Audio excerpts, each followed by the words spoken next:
Opisyal nang nagbukas ang 2024 Paris Summer Olympics sa magarbo at unique na opening ceremonies nitong weekend. Sumabak na rin sa iba't ibang events ang mga pambato ng Pilipinas, bit-bit ang pangarap ng gintong medalya. May balitang A to Z si Naomi Almojano.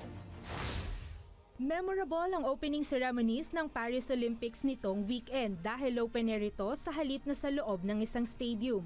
Binaybay ng mga national athletes sakay ng bangka ang sikat na River Seine kahit na inulan. Proud na proud ang Philippine team sa pangunguna ng flag bearers at Tokyo Olympics silver medalists Carlo Paalam at Nesty Pitesio. Pasabog ang cabaret-inspired opening musical act ni Lady Gaga. Bonsoir, bienvenue à Paris. Breathtaking naman ang finale ng Queen of Power Ballad Celine Dion sa Eiffel Tower.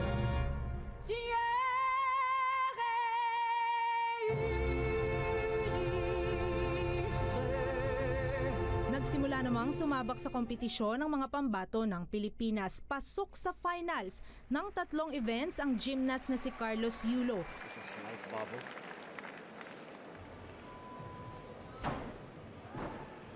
Matapos ang kanyang magandang paunang performance sa floor exercise, vault at men's artistic gymnastics.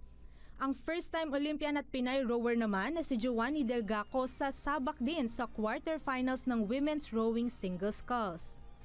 Nanaig din ang kamuo ni Pinay boxer na si Ira Villegas laban sa pambato ng Morocco matapos niya itong talunin via unanimous decision sa round 32 ng 50 kg division.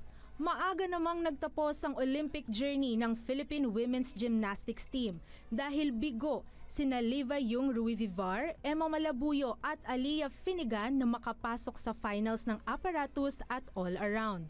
Bigo rin si Pinay fencer Samantha Catantan na makapasok ng quarterfinals sa women's foil individual. July 30, Martes, magpapatuloy ang laban ng mga Pilipinong atleta sa sabak sa women's 100-meter freestyle match si swimmer Kyla Sanchez at ang boxer Nesty Pitesio sa women's boxing. Sa loob ng 2 linggo, mananatiling nakasindi ang Olympic flame na sinindihan sa floating hot air balloon sa opening ceremonies. Para sa Balitang A to Z, Naomi Almojano.